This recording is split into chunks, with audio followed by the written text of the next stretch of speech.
¿Y si mi barco choca con un iceberg? Oraremos para que eso no pase. Pero si sucede, te subes a una balsa salvavidas y comienzas a remar.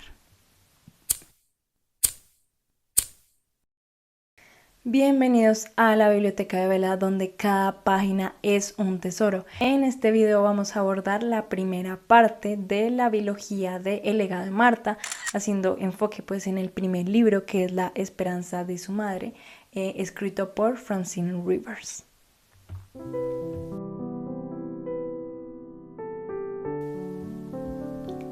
Nos situamos en Suiza, en 1901. Marta, de 12 años, vive con sus padres, su hermano Hermann y su hermana Elise. Aunque asisten a la iglesia cada domingo, su hogar dista mucho de ser cristiano. Su padre desprecia profundamente a Marta y en una ocasión llega con la cara golpeada a la iglesia, donde él le ordena sentarse lejos de su familia.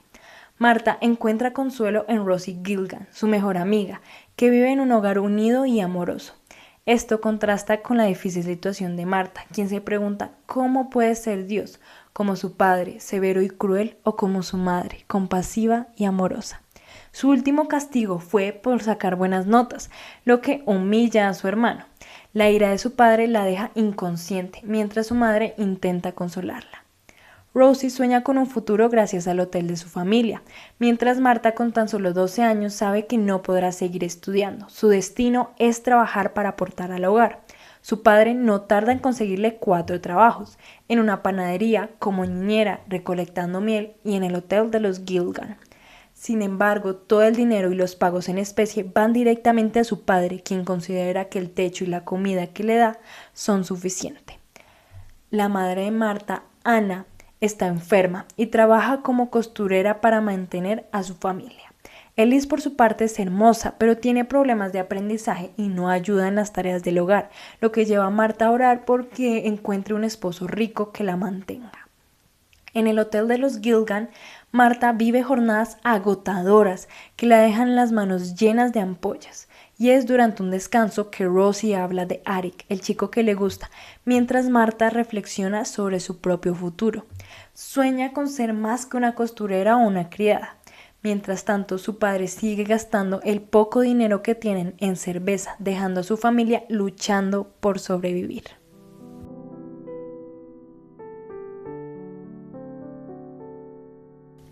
Es así como pasan 2 años de arduo trabajo para Marta, y la salud de Ana empeoró considerablemente.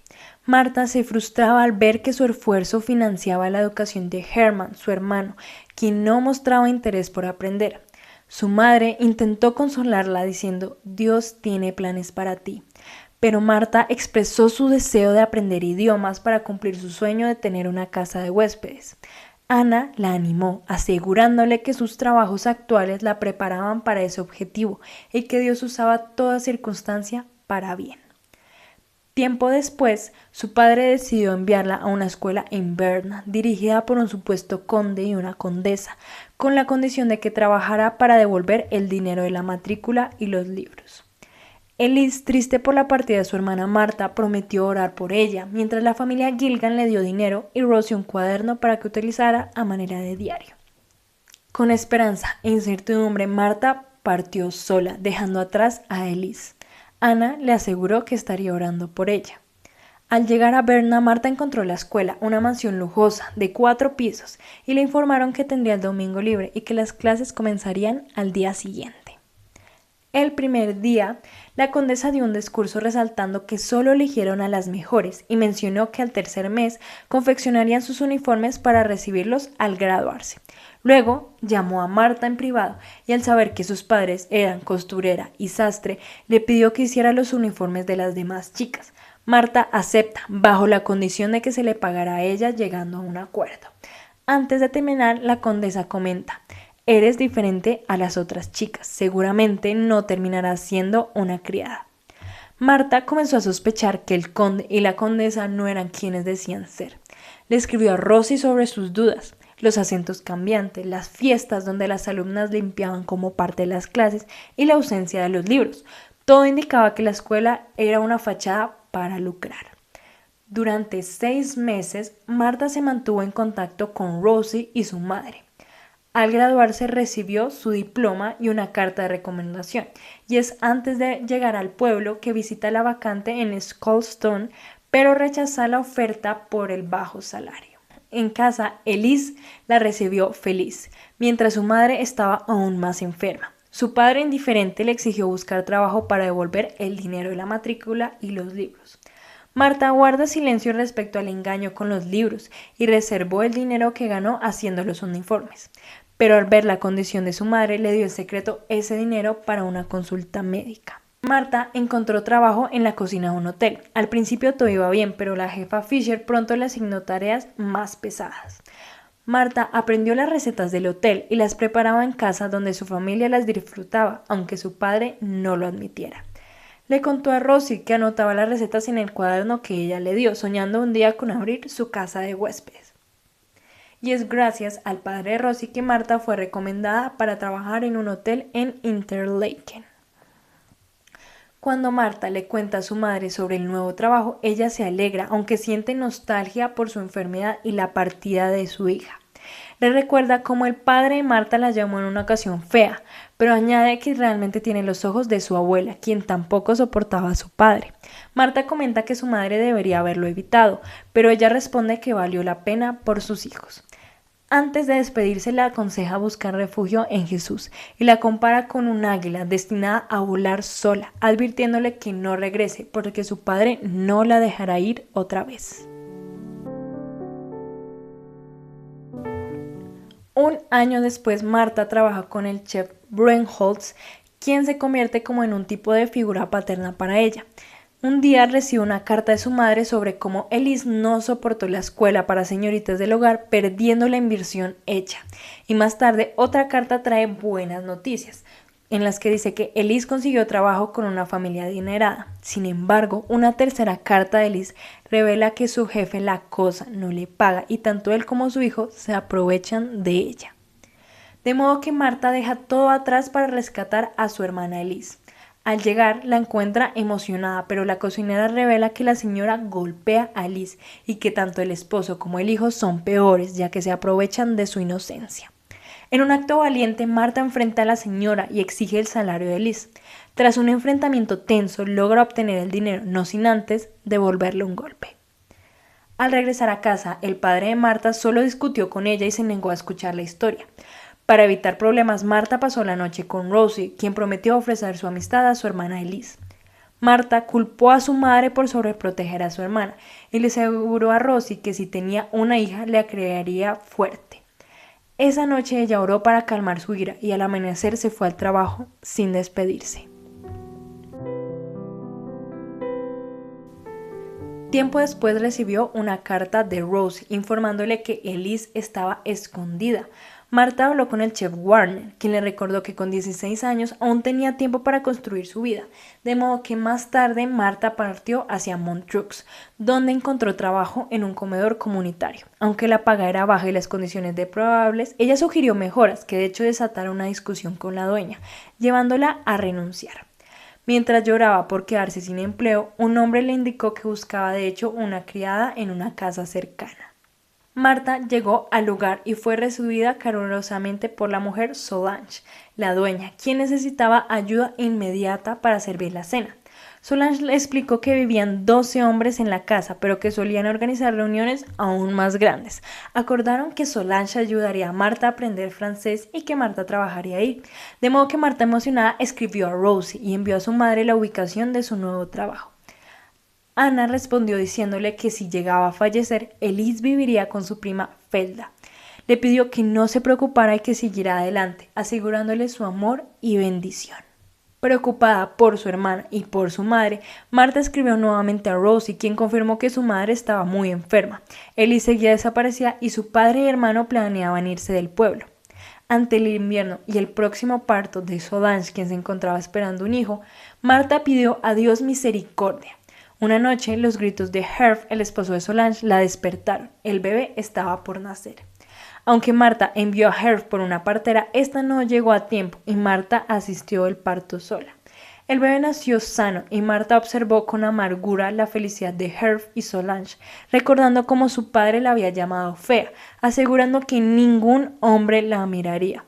Este pensamiento fue afirmado ahora que los hombres en la casa solo le hablaban para dar órdenes. Esa noche soñó que su madre volaba al cielo con alas de ángel, mientras que Liz desaparecía en un remolino de nieve. Marta empezó a asumir más responsabilidades, ya que Solange solo podía cuidar al bebé Jan. Contrataron a Edmí, con quien Marta dividió las tareas. Ella cocinaba y Edmí hacía los oficios. Un día recibió 2 cartas. La primera, de Elise, incluía unos aretes de su madre y revelaba su fallecimiento, así como el arrepentimiento de su hermana. La segunda carta es de Felda, quien le explicó que Ana ocultó su tesis para evitar que Marta regresara. También le relató cómo inventaron que Elise había perdido a su esposo para protegerla del escándalo por encontrarse en estado de embarazo. Sin embargo, Elise desapareció y Rosie encontró lastimosamente su cuerpo congelado a la orilla de un río, intentando mantener tibio su vientre para proteger a su bebé. Marta tuvo que afrontar el duelo de su madre, de su hermana y de su futuro sobrino mientras se encontraba aún trabajando. Días después recibió un telegrama de su padre exigiendo su regreso para ayudar en la sastrería, pero lo ignoró.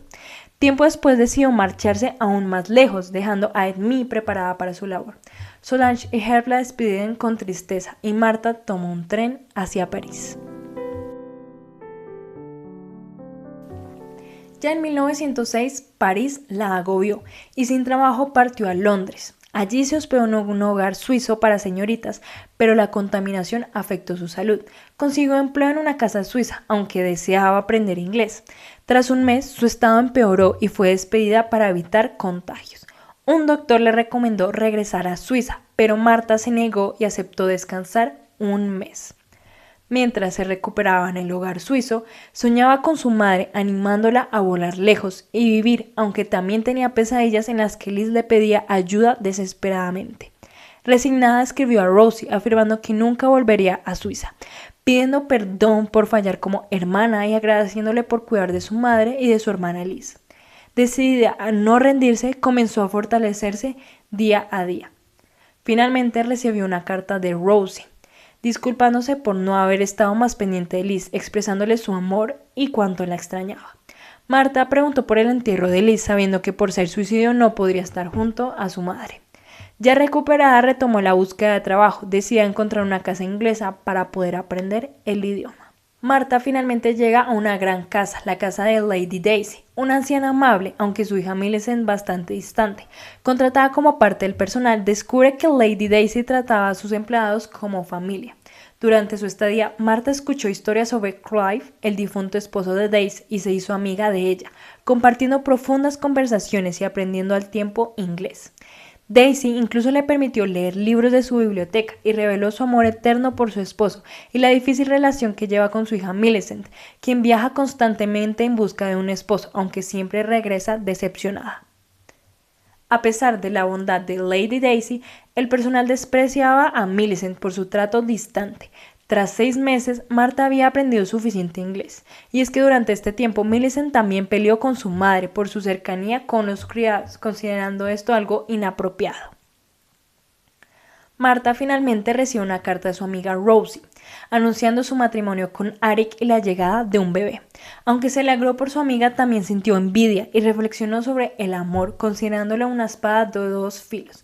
Una bendición en el caso de Rosie con Arik o una maldición en el caso de su madre. Marta comenzó a ahorrar cada vez menos, dándose cuenta de que su vida como criada de Lady Daisy no era mala.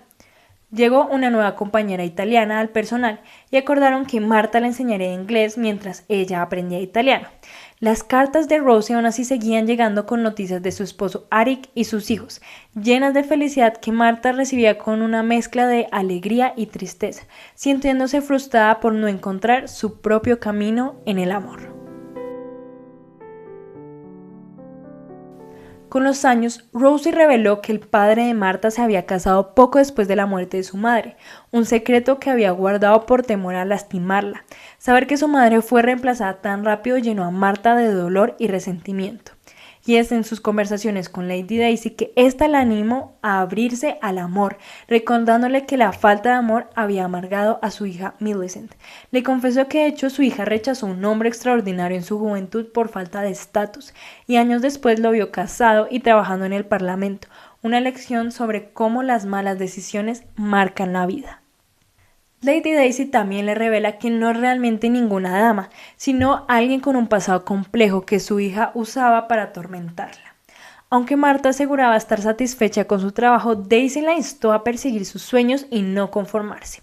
Incluso le sugirió emigrar a un lugar como Canadá, donde habría más oportunidades. Animada por estas palabras y pese a sus temores sobre el viaje, Marta decidió partir a final del mes en busca de un nuevo comienzo. En 1912, Marta emprendió un viaje a nuevas tierras, pero enfermó gravemente durante la travesía y decidió que no volvería a viajar en barco, implicando que nunca regresaría a Europa y mucho menos a su hogar en Suiza. Ya en Canadá consiguió trabajo en una tienda de ropa, pero su atención se centró en una gran casa en venta. Al investigar, descubrió que había sido un burdel clausurado tras un asesinato y empezó a orar para poder comprar el inmueble. Con habilidad, Marta logró negociar la compra del inmueble, renunció a su empleo y lo acondicionó con muebles y electrodomésticos. Luego publicó un anuncio ofreciendo habitaciones cerca del ferrocarril, atrayendo así a diversos inquilinos como lo son Howard Baslin, una pareja con 2 niños y 4 hombres solteros que compartieron 2 habitaciones. Y aunque el trabajo fue arduo, los ingresos superaron sus expectativas. En una carta a Rosie, Marta relató sus logros y mencionó que la mujer de la pareja asumió la lavandería a cambio de un descuento en el alquiler. También mencionó que el señor Michelson le había propuesto matrimonio ya 2 veces, pero ella estaba satisfecha con su casa de huéspedes y consideraba aumentarle la renta si insistía. Marta asistía a una iglesia luterana alemana donde notó a un hombre rubio. Durante una tormenta de nieve, este hombre llega a su puerta buscando alojamiento cerca de su trabajo. Este hombre es Niklas Walter, un ingeniero de locomotoras que solo habla alemán. Tras aceptar la invitación, Niklas le preguntó si estaba casada y al despedirse, Marta se dio cuenta de que temblaba de nervios. Niklas se quedó como huésped y pidió a Marta que le enseñara inglés. Durante sus interacciones, él compartió que su padre deseaba que se convirtiera en pastor, pero no estaba dispuesto a renunciar a tener una esposa e hijos como su prioridad. Marta, emocionada por su presencia, comenzó a sonrojarse cada vez que hablaban, algo que no pasó desapercibido para Caroline, quien la ayudaba con la lavandería. En una práctica de inglés, Niklas confiesa que le cuesta aprender el idioma. Marta, buscando animarlo, le responde que todo lo que vale la pena es difícil. Pero para su sorpresa, Niklas declara que quiere saber si son aptos el uno para el otro y comienza a cortejarla oficialmente. Aunque Marta inicialmente se pone a la defensiva, él le asegura que la admira profundamente y aprecia todo lo que ella es, de modo que Niklas la invita a ir juntos a la iglesia y aunque ella duda temiendo decepcionarlo por sentirse poco agraciada y común, finalmente acepta. Y es que al tomar su mano se da cuenta de que iría a cualquier lugar del mundo con él.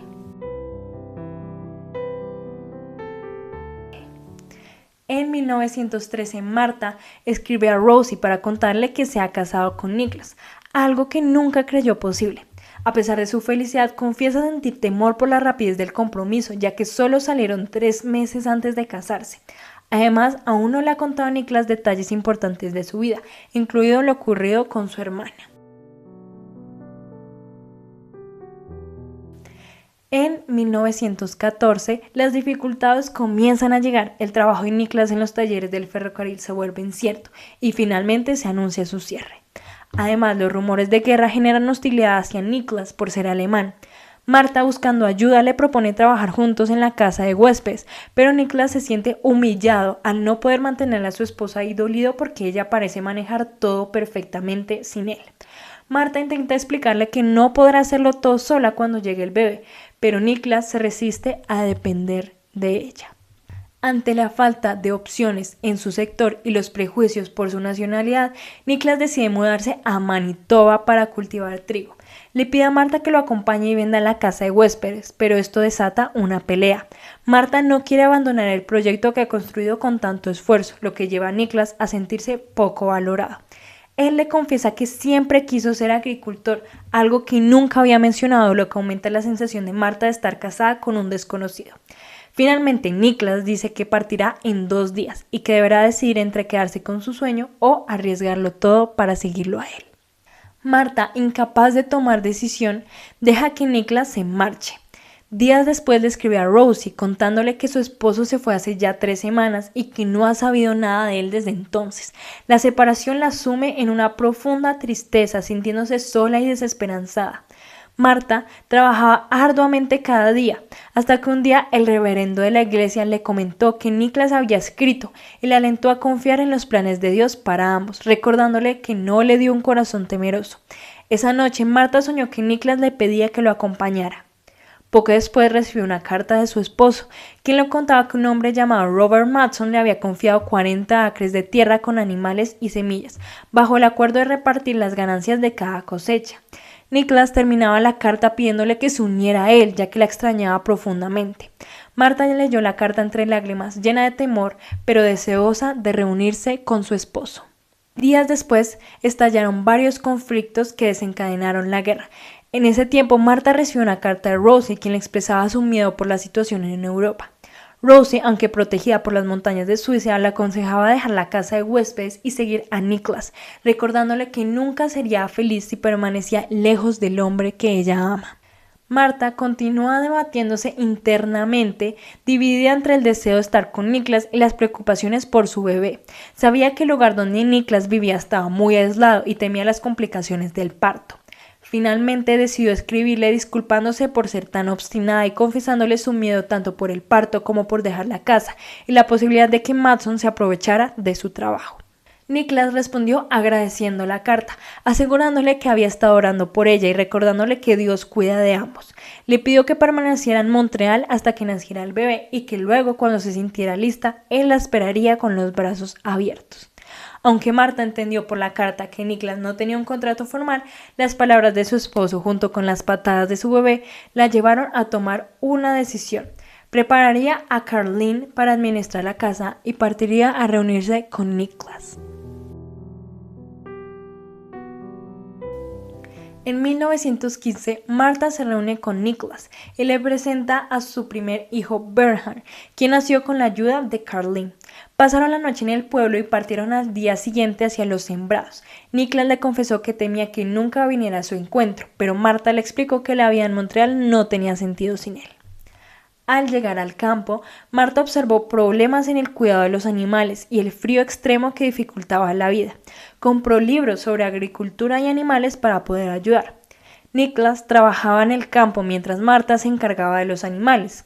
Además, conoció a Liam Helgerson, un hombre con quien Niklas había entablado amistad. Recibió en esos días una carta de Rosie, quien le advertía sobre la guerra en Europa y cómo su esposo y otros hombres estaban en el servicio militar. Mientras tanto, Marta vio mejoras en los animales gracias a sus cuidados, pero Niklas empezó a trabajar limpiando pozos y en una mina de carbón debido al frío extremo. El invierno trajo consigo complicaciones, incluidas una crisis de salud para Niklas debido a la hipotermia, lo que llevó a Marta a pedirle que regresaran a la ciudad. Sin embargo, Niklas tenía un contrato por 4 años, lo que causó una discusión, ya que Marta no soportaba la vida en el campo y temía perderlo por las condiciones tan extremas. Precisamente debido a las dificultades, Marta propuso, hacer una represa para el riachuelo, pero una ley reveló que el agua pertenecía a Estados Unidos, lo que enfureció a Marta y la llegó a exigir un pozo. Cuando Robert Matson llegó tras la segunda cosecha, Marta lo enfrentó al intentar quedarse con su vaca y otros animales, sabiendo que Matson estaba realmente estafando a Niklas.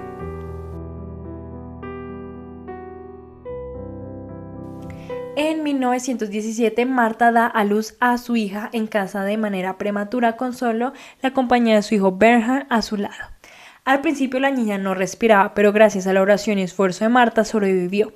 Niklas propone llamarla Elise, sin saber acerca de la hermana de Marta, pero Marta decidió llamarla Hildemara Rose, ya que se rehúsa a que crezca como una niña frágil. Rosie le escribió felicitándola por estar a salvo en Canadá y admirando a Niklas por su esfuerzo incansable. Marta le responde que su hija también lleva el nombre de Rose en honor a ella, pero que es demasiado pequeña y delicada al punto que teme por su vida, pero que aún así no está dispuesta a sobreprotegerla.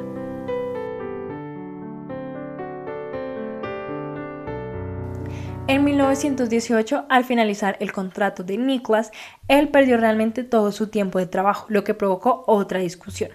Marta propuso mudarse a la ciudad, pero Niklas se negó, alegando que no podía mantener una casa de huéspedes con 2 niños y ahora otro en camino. Decidieron mudarse finalmente a Winnipeg, donde Niklas encontró trabajo en el ferrocarril. Tuvieron otra hija, Clotilde Ana, pero Hildemara seguía siendo frágil.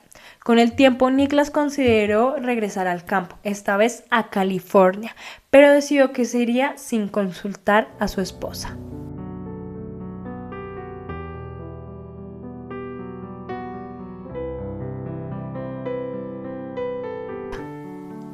En 1921, la historia continúa narrada por Hildemara, quien viaja en tren con su familia hacia nuevas tierras, pero el trayecto la enferma. Esa noche, Marta y Niklas discuten porque ella insiste en establecer una casa de huéspedes nuevamente, ya que el dinero que tienen es suyo. Durante la búsqueda de un lugar para vivir, Hildemara anhela el consuelo de su madre, pero Marta, decidida a fortalecerla, la rechaza y le pide a Niklas que tampoco la consienta. La fragilidad y apego de Hildemara frustran a Marta, quien constantemente la compara con sus otros hijos.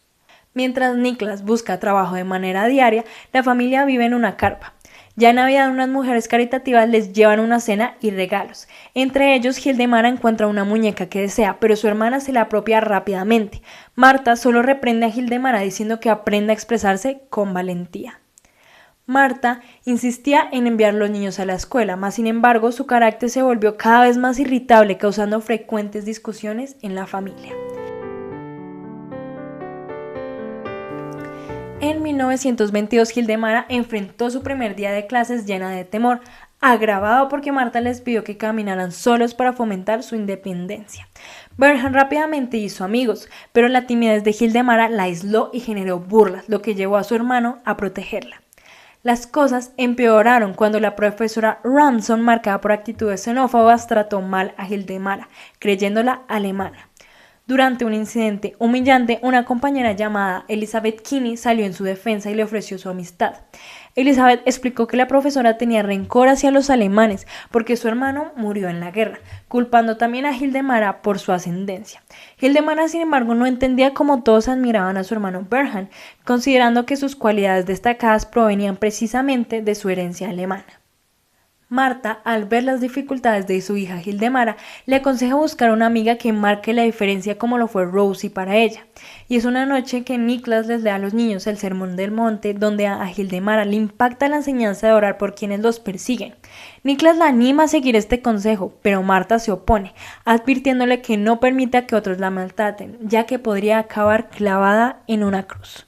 A la mañana siguiente, Hildemara ora camina a la escuela pidiendo perdón para la señora Ramson, pero las humillaciones empeoran. Esa noche, Hildemara pregunta a su padre sobre la guerra y Niklas revela que aunque él estaba en Canadá, su padre y hermanos murieron en ella. Marta, sorprendida de no saber esto, descubre también que Niklas perdió contacto con sus hermanas tras ellas casarse y que su madre murió cuando él tenía tan solo 5 años. Tiempo después, Niklas informa que aceptó un trabajo en Murrieta con la señora Miller, quien necesitaba ayuda en el campo tras enviudar. Sin consultar a Marta, firmó un contrato por 2 años y la familia se mudó al terreno, donde Niklas construyó una choza en condiciones similares a la carpa anterior. Durante ese verano, Hildemara asumió varias tareas domésticas mientras Marta esperaba a su cuarto bebé. Con la llegada del nuevo bebé nace Rika, una niña fuerte y hermosa, con unos grandes ojos azules y cabello rubio, muy diferente a Hildemara. Marta resalta la belleza de su hija Rika, lo que hace que Hildemara realmente se sienta fea y desee ser linda para ganarse el orgullo de su madre. Aunque sigue ayudando en casa, Marta le pide que deje de esconderse y aprenda a volar, haciendo que Hildemara se sienta que nunca ha sido amada.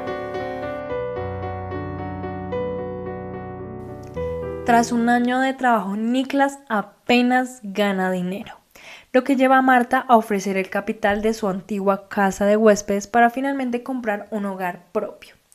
Es en 1923 que Hildemara completa otro año escolar, soportando las humillaciones de la señora Ramson gracias a sus oraciones.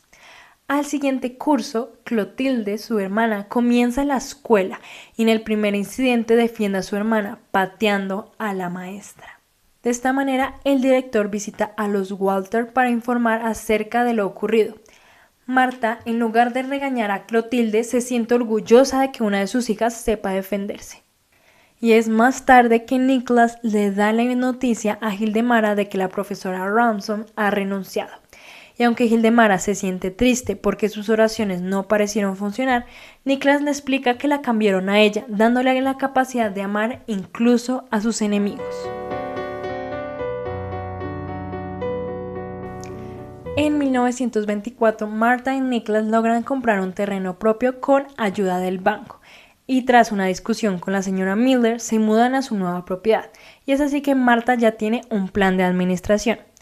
En la escuela las cosas mejoran con la llegada de la señora Hinkle, pero parece que Marta olvida el cumpleaños de su hija Hildemara, siendo Nicholas quien lo recuerda. Nicholas contrata a 4 jornaleros italianos para el trabajo en el campo, mientras Marta se encarga de la casa, gastando mucho dinero en mejoras, lo que preocupa a su esposo. Para ganar dinero, Marta consigue trabajo en una panadería, lo que enfurece a Nicholas, ya que no le informó a él, pero ella le reprocha las tantas veces que él ha hecho lo mismo. El trabajo de Marta hace que ella salga muy temprano, dejando a los niños para que se alisten solos para la escuela. Al ver que Hildemara no se peinaba bien, Marta le corta el cabello demasiado corto, lo que causa horror en la casa y burlas en la escuela, aunque los comentarios de Elizabeth y la profesora ayudan a aliviar la situación. Es en esos días que Elizabeth invita a Hildemara a la iglesia con su familia, lo que hace que Marta la felicite por haber encontrado una buena amiga, lo que provoca en Hildemara una sensación de aprobación por parte de su madre. En una carta a Rosie, Marta le cuenta con alegría que ya tienen una casa propia, pero también le confiesa su preocupación por la debilidad de Hildemara, lo que la hace ser más dura con ella en comparación con sus otros hijos, ya que cree que es lo mejor. Gracias al trabajo en la panadería, Marta hizo muchas amistades, especialmente con otros inmigrantes. Con el tiempo se hizo evidente que Bernie seguiría los pasos de su padre como agricultor. Clotilde se convertiría en modista y Rika sería una artista famosa. Sin embargo, Marta veía a Hildemara como alguien sin ambiciones, destinada a ser una esposa tranquila y trabajadora. A pesar de los esfuerzos de la familia Walter, realmente no eran bien recibidos en la comunidad, lo que frustró a Nicholas de modo que se rehusó a acompañar a su familia a la iglesia los domingos. Y hasta aquí llegamos con esta primera parte. Pronto está el resto del primer libro, de lo que nos falta de este primer tomo. De modo que nos vemos en una próxima historia.